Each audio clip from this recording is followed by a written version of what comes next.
নমস্কার, আমি ইন্দ্রাণী। শুরু করছি আজকে। মানুষের শরীরে বড়সড় রোগ হলে তা প্রথমেই টের পাওয়া যায় না। হঠাৎ হঠাৎ শরীরে কিছু গন্ডগোল দেখা যায়, জ্বর হচ্ছে মাঝে মধ্যেই, মানুষ জ্বরের ওষুধ খায়, মাথা ধরছে, মাথা ধরার ওষুধ আসে, হঠাৎ পেট খারাপ, পাতলা চারাপোনার ঝোল আর নরফ্লক্স বা মেট্রোজিল খেয়ে নেয় মানুষ।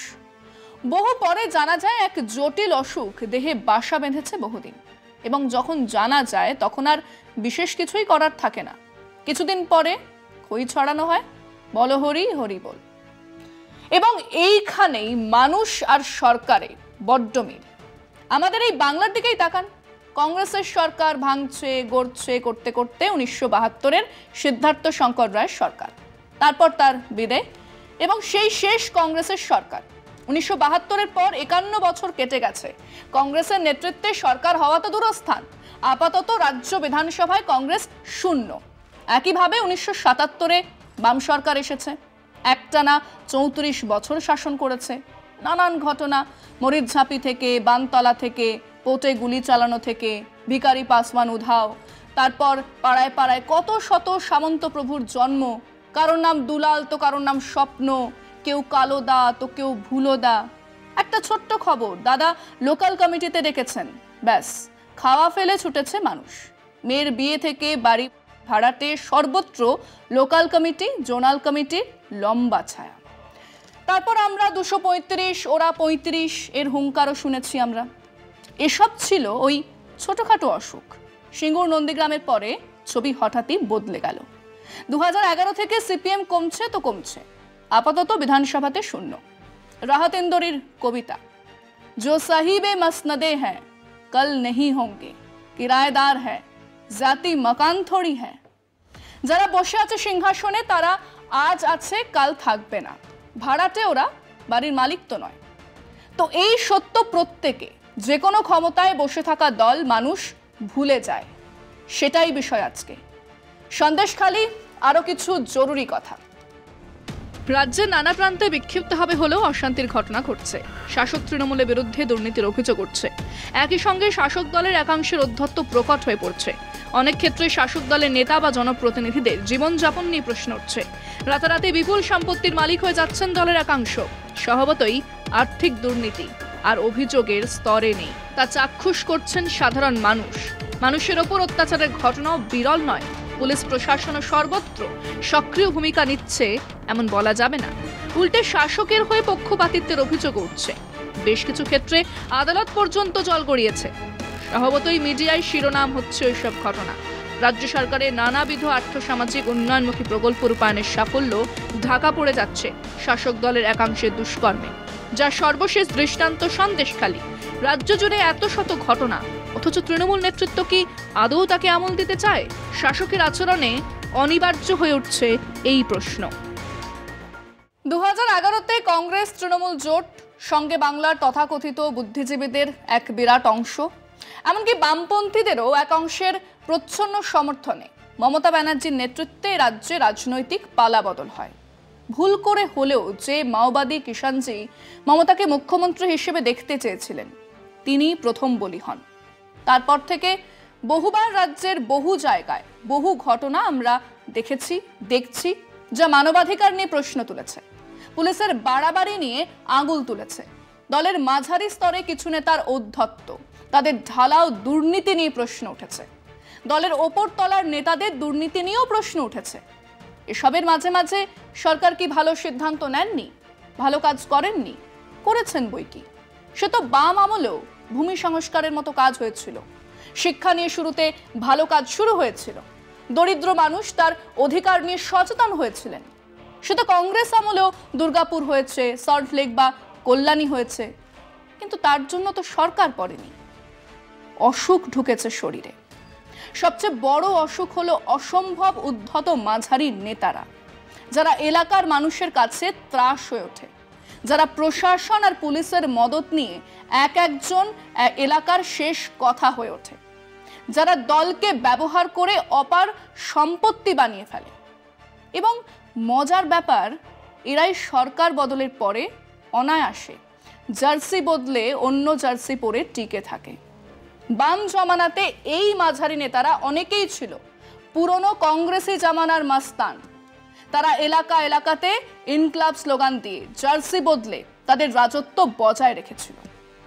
আবার 2011-তে সিপিএম এর সেই খাঞ্জা খায়রাই অনায়াসে মমতা ব্যানার্জি জিন্দাবাদ বলে এক একজন কেউ কেটা হয়ে ওঠে এবং সরকারের একই ধারণ। পুলিশ এদেরকে প্রশ্রয় দেয়, দল এদেরকে ব্যবহার করে, আর একেবারে সামনে চলে এলে কখনো সখনো তাদের গ্রেফতার করা হয়। আর যেভাবে উত্তম সর্দারকে গ্রেফতার করা হয়েছে, দল থেকে বহিষ্কার করা হয়েছে, সেভাবেই দুলাল ব্যানার্জিকে গ্রেফতার করা হয়েছিল, বহিষ্কার করা হয়েছিল। কিছুদিন পরে এরাই জেল থেকে ছাড়া পাবে, আবার অন্য কোনো রূপ ধরে অন্যভাবেই রাজনীতির অন্য কোনো আঙিনাতে ঢুকে পড়বে। কাজেই আমরা কখনো বকটুয়ের ঘটনা দেখব, কখনো ভাঙড়ে আরাবুল ইসলাম বা হাকিমুল ইসলাম বা কাইজার আহমেদ, বাকিবুর রহমান ইত্যাদিদের উঠে আসতে দেখি। তাদের কীর্তিকলাপ উঠে আসে খবরের কাগজের প্রথম পাতায়। এ প্রশ্ন অবান্তর যে এতদিন কেন তার নাম আসেনি। অসংখ্য মহিলা, শিশু আজ যা বলছে, শাহজাহান শেখ বা শিবু বা উত্তম সর্দারের বিরুদ্ধে স্থানীয় মানুষের যে অভিযোগ, তার সবটা মিথ্যে তা তো নয়। এক একটা কেলেঙ্কারি উঠে আসছে আর এক একটা নাম উঠে আসছে। শিক্ষা দুর্নীতিতে এরকম নাম আছে কুন্তল ঘোষ, শান্তনু ব্যানার্জি, এবং বেরিয়ে আসছে এদের বিরাট সম্পত্তির ছবি, বিভিন্ন অন্যায় কাজের বিবরণ। এসব জমা হতে হতে হঠাৎই এক বিস্ফোরণে উবে যায় ক্ষমতাসীন দল। তৃণমূল মাত্র 11-12 বছরের ক্ষমতায় আছে, তার মধ্যেই এত নাম উঠে আসছে, বকটুই থেকে বলাগড় থেকে সন্দেশখালি। অনেকেই লিখছেন এটাই ওয়াটারলু। আমি তা মনে করি না, কিন্তু ওয়াটারলু হওয়ার পরে আর হাতে সময় থাকে না, সেটা কি তৃণমূল নেতৃত্ব জানেন না? সেটাই প্রশ্ন ছিল মানুষজনের কাছে। রাজ্যের বিভিন্ন অঞ্চলে কিছু ক্ষমতাবান শাসক দলের নেতার ঔদ্ধত্য, তাদের অত্যাচার, তাদের অপার সম্পত্তির খবর মাঝে মধ্যেই দখল নিচ্ছে খবরের কাগজের প্রথম পাতার। তৃণমূল নেতৃত্বের কি এ বিষয়ে কিছুই করার নেই, নাকি তারা এগুলোকে পাত্তাও দিতে রাজি নন? শুনুন মানুষজন কি বলছেন। এটা সম্পূর্ণ মিথ্যা কথা। ওনারা সবই জানে, সবই চেন সিস্টেমে, সবই হচ্ছে কি মানে কিভাবে পয়সা পঞ্চায়েত থেকে, পঞ্চায়েত সমিতির থেকে, জেলা পরিষদে কিভাবে পয়সা ওরা যে কাটমানি খাচ্ছে মানুষের থেকে, তার আর বলার অপেক্ষা রাখে না। পার্টির চ্যানেল হিসাবে তাদের কিছু করণীয় আছে, কিছু করণীয় নেই। অত্যাচার হচ্ছে, সম্পদ হচ্ছে দলের নেতা মন্ত্রী এবং অন্যদের, এটা উনি সবটাই জানেন, কিন্তু কোনো ব্যবস্থা উনি নেবেন না। নেতৃত্বে যদি সদিচ্ছা থাকে তবে সব কিছু সম্ভব, সদিচ্ছা যদি না থাকে উপর মহলে তাহলে কিছু করা সম্ভব না। উনি সবই জানেন, কিন্তু জেনে শুনে উনি নির্বিকার, উনি কোনো এই ব্যাপারে কোনো উত্তর করতে চায় না। তৃণমূলের যারা শীর্ষ নেতৃত্ব আছে তারাও দুর্নীতিগ্রস্ত, তাই সবই জানে, জেনে নাটক করছে যে জানি না। এর চরমতম ব্যবস্থা নেওয়া উচিত এবার রাজ্য সরকারের এবং পুলিশ প্রশাসনের। এত বড় একটা পার্টিকে কন্ট্রোল করা, তাকে নিশ্চিত মানে সুনিশ্চিত করা যে পার্টিটা যাতে সুস্থভাবে চলে, সেটাকে মমতা ব্যানার্জিকেই দেখতে হবে এবং শক্ত হাতে তা দমন করতে হবে। এইসব লোকগুলোকে তাদের ভোটের সময় প্রচণ্ডভাবে প্রয়োজন হয়, এরাই তো ভোটটা করায়, ভোট লুটটা করে।